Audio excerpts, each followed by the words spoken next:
오늘 7월 두 번째 주일 아침에 나와 예배 드리는 여러분을 주님의 이름으로 환영합니다.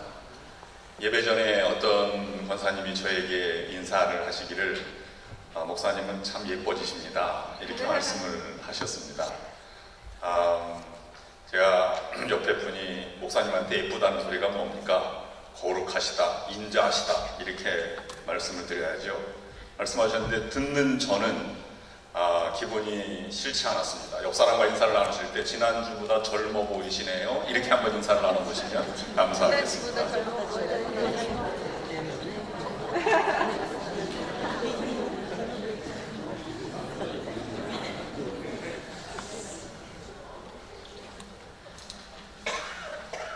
비공식적으로는 사람이 가장 오래 산 사람이 146세 인도의 한 노인이었다. 뭐 이런 얘기도 있는데 태어난 시기가 정확치 않기 때문에 그거는 공식적인 기록으로 남지 않았습니다. 그러나 인간의 수명이 현재 공식적으로 가장 나이가 많은 분은 이태리 북부에서 태어난 엠마 모라노라는 할머니이신데요. 1899년 11월 29일에 태어나서 19세기에 태어난 마지막 생존자로 알려졌는데 불행하게도 지난해 4월 15일 날 117세로 세상을 떠나게 되셨습니다. 그녀는 평소에 계란 2개와 그 다음에 바나나 등등을 즐겨 드셨다고 하는데요. 그녀를 연구한 바바라고 하는 사람이 조사를 한 적이 있었습니다. 그녀는 가지고 있는 악조건이 3개가 있었고요. 장수하는 비결이 3개가 있었다. 그렇게 요약을 했습니다. 그녀의 악조건은 30대 후반에 결혼해서 아이를 출산했는데 아이가 6주 만에 아들이 죽음을 맞이하게 되었습니다. 그 다음에 그 이후로 가정에서는 남편으로부터 쫓겨나서 살게 되었습니다. 그리고 살아가는 과정이 얼마나 힘들었는지 가장 건강에 좋지 않다고 하는 섬유 공장에서 은퇴할 때까지 65세까지 일을 하게 되었습니다. 그럼에도 불구하고 어떻게 그렇게 장수하게 되었는가 라는 것을 조사했는데요. 첫 번째는 유전자적인 요소 가장 좋았다라고 말하면서 그에 더불어서 3가지가 있다고 하였는데 첫 번째는 그녀는 강인한 정신을 가지고 있었다. 두 번째, 해야 할 일과 하지 않아야 할 일을 분명히 손을 긋고 포기할 땐 과감히 포기하는 성격이었다. 세 번째는 그녀의 주변 사람들로부터 그녀는 사랑받고 살아왔다. 이렇게 얘기했습니다. 그녀 아래에서 손자녀들만 60명이 있었다. 이런 결과도 나왔습니다. 그러면서 바바는 요약하기를 사랑받으며 나이 들어가는 것과 참아내면서 나이 들어가는 것은 엄연히 다르다. 이렇게 결론을 맺었습니다. 사막과 같은 그녀의 인생을 지탱해 주는 것은 가까이 있는 사람들의 사랑 덕분이었다는 것입니다. 사람에 비해서 지구상에서 가장 오래 사는 생물체는 나무입니다. 불에 타거나 잘려지거나 아니면 부러지거나 병에 걸리지 않는다면 나무는 수천 년도 살 수 있습니다. 세계에서 1000년 이상의 나무를 조사한 적이 있는데요. 1000년 이상 나무는 약 50%가 보고되었다. 이렇게 기록이 남아 있습니다. 그러나 알려지지 않은 것을 포함하면 아마 훨씬 더 많이 있을 것이라고 생각을 합니다. 지지난주에 청년 하나인 팀과 함께 요세미티를 갔다가 그 옆에 있는 국립공원인 세콰이어 내셔널 파크에 가서 가장 큰 나무, 여러분들이 보셨던 제너럴 셔먼 트리를 보고 왔습니다. 이 나무입니다. 이것은 높이가 84m, 27층 높이가 되고요. 둘레는 31m로 18명이 손을 잡고 장성한 사람들이 그래야 겨우 둘레를 맞출 수 있는 그런 큰 나무입니다. 세계에서 제일 높지는 않지만 제일 부피가 많고 무게가 많이 나가는 거대한 나무로 알려져 있습니다. 여기에서 6시간 정도 거리에 있는 그 나무는 나이가 3200살이라고 그 표지판에 나와 있습니다. 그러나 이 나무보다 훨씬 더 오래 산 나무가 있습니다. 세계에서 가장 오래 산 나무로 등재되어 있는 나무는 바로 이 나무입니다. 무드셀라 트리입니다. 캘리포니아 그 세콰이어 파크에서 북쪽으로 내륙 쪽으로 더 들어가면 더 높은 산이 있는데 인요 내셔널 파크 정상쯤에 있습니다. 올해 나이로는 4,849산으로 나이가 측정된 나무로는 가장 오래된 나무라고 합니다. 피라미드가 세워질 때 이미 200살 가까이 넘었고요. 단군 할아버지가 나올 때 그때도 400살이 더 많은 그런 400살이 더 많은 나이였습니다. 대단한 나무입니다. 어떻게 48세기를 살아오게 되었을까? 아마 피라미드를 지을 때 청동기, 그다음에 철기 시대 또는 기계 시대와 산업혁명 모든 것을 다 거쳐서 핵무기 시대까지 살아남은 나무일 것입니다. 무드셀라는 창세기 5장 27절에 나오는데요. 그가 가장 오래된 산 사람으로 969세까지 살았죠. 근데 무드셀라 나무에 비하면 아주 적은 나이에 불과하지 않습니까? 그런데 무드셀라 나무라고 자칭하는 나무들은 각 나라마다 거의 대부분이 가지고 있습니다. 가장 오래된 나무를 그냥 무드셀라 나무라 이렇게 이름을 붙입니다. 그러나 이 나무는 종류는 소나무과 솔방울이 달리는 나무이고요. 그 다음에 1957년에 에드먼드 슐츠라고 하는 사람이 이 나무 연대를 측정해서 알려지게 되었습니다.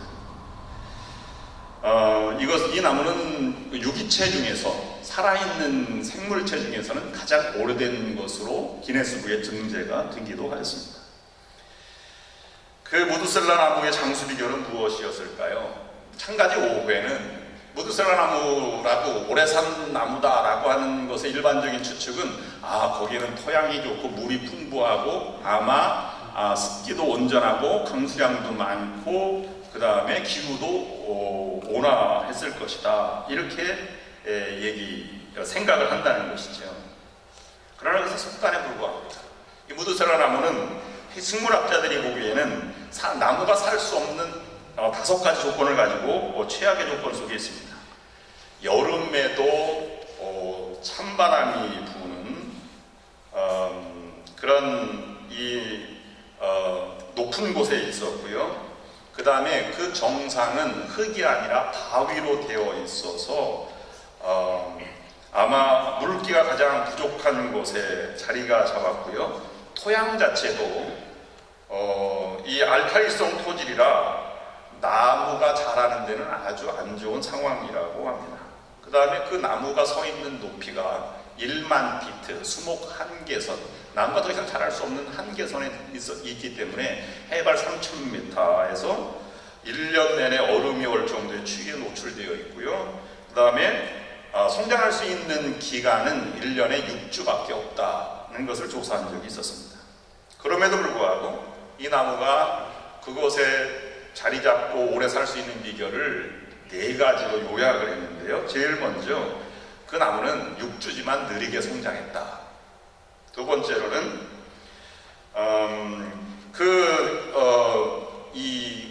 돌 틈에 있기 때문에 뿌리를 가급적이면 사진에 보듯이 많은 뿌리들이 이렇게 넓혀져 있어서 바위를 덮고 있어서 넓게 그리고 갈 수 있는 최고의 깊이까지 내려가게 되었다. 세 번째, 병충해가 올라갈 수 없는 지역이기 때문에 저항력이 강하고 나무질이 단단하였다. 그래서 버섯, 균 등이 침범할 수 없고 벌레들이 살 수 없는 지역에 있다.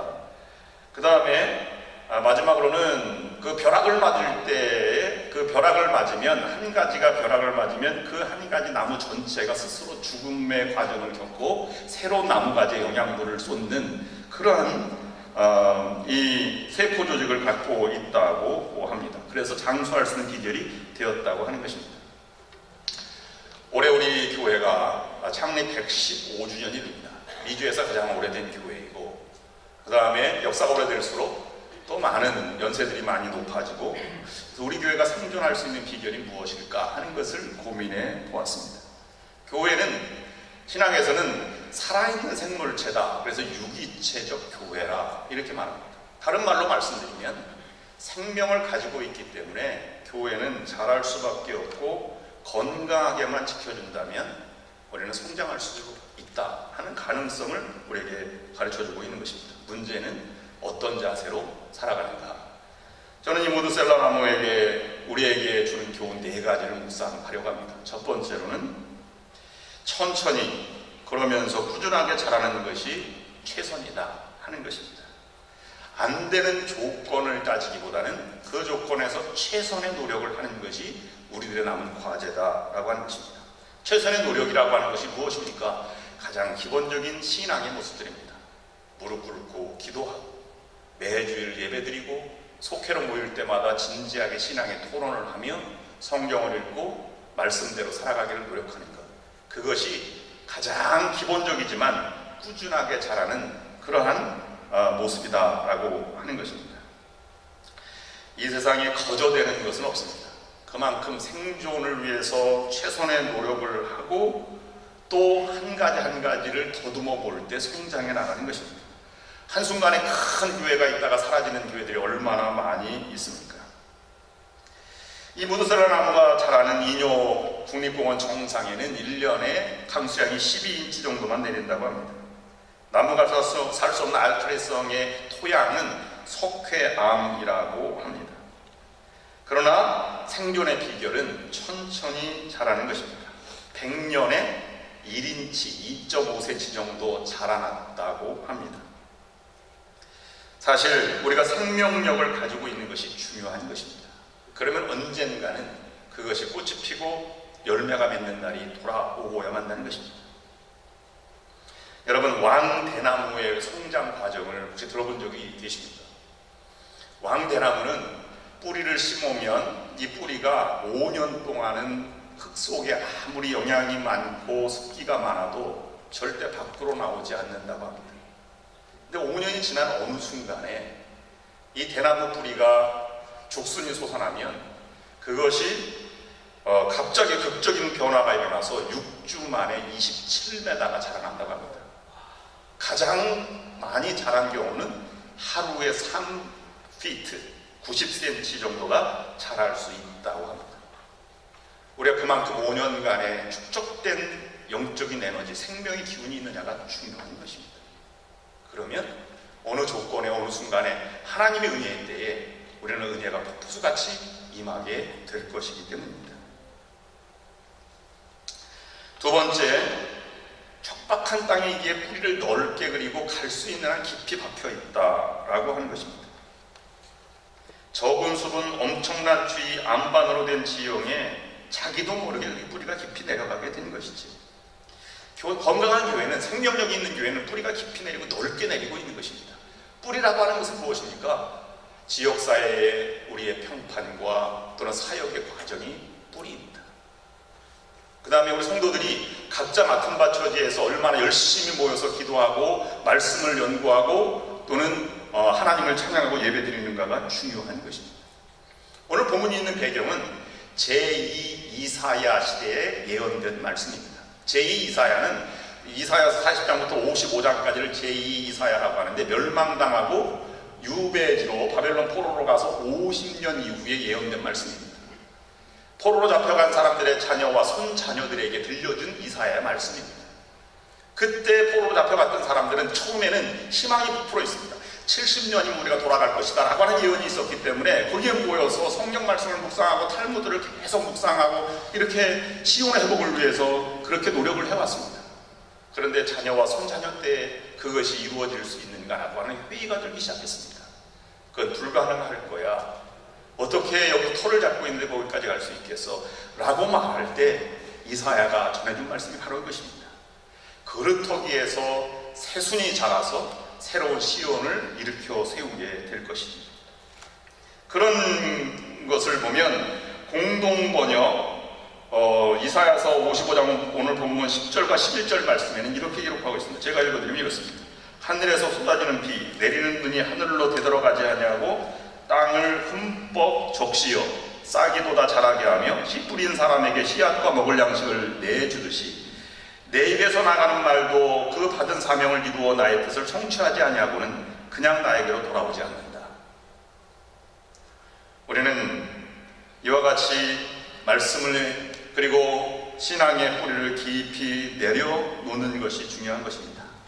이것은 매주 드리는 기도와 말씀과 예배는 헛되이 하나님께로 돌아가지 않습니다. 반드시 우리에게 영적인 풍성한 열매를 거두게 될 것입니다. 세 번째, 어떤 질병도 막아낼 수 있는 저항력이 있어야 한다는 사실입니다. 수목 한계 지점이라고 하면 3,000m, 그 다음에 10,000피트 정도가 되면 병충해가 올라오지 못하고 일반 세균뿐만 아니라 버섯균도 올라오지 못하는 지역이라고 합니다. 그러므로 길게 생존할 수 있게 되었습니다.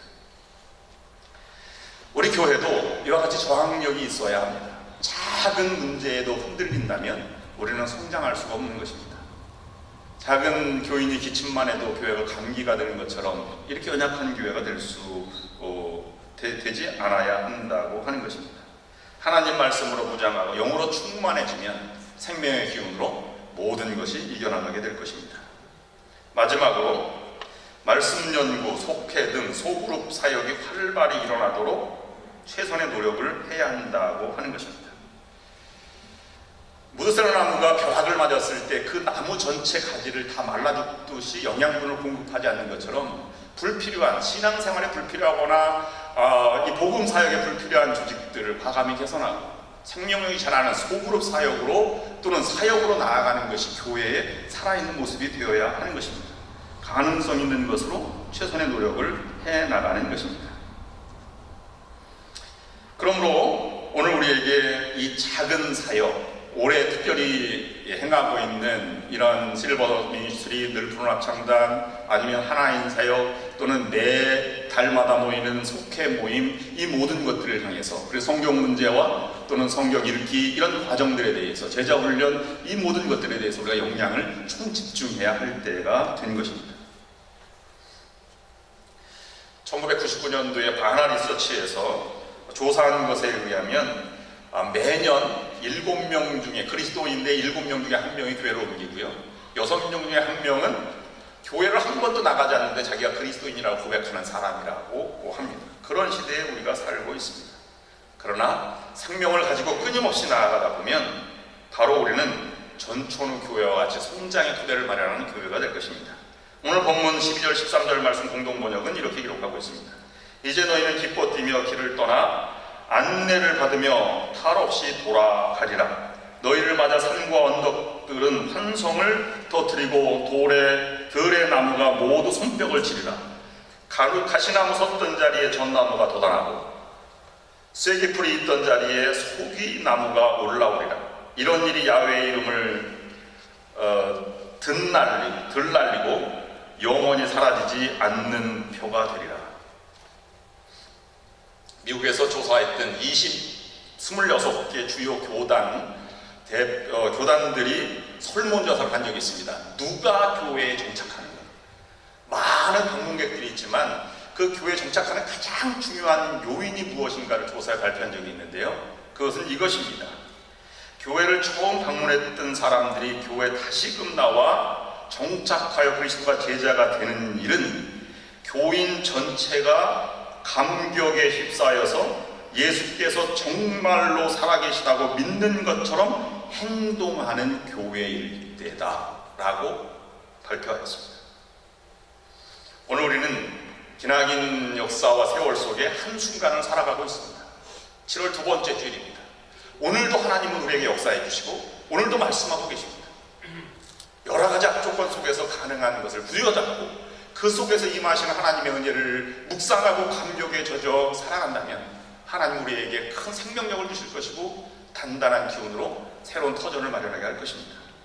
그런 순간의 은혜로 큰 일을 도모하고 꿈을 꾸는 여러분들이 되어서 우리도 소망찬 풍성한 삶을 살아가시는 여러분과 우리 교회가 될 수 있기를 주님의 이름으로 축원합니다.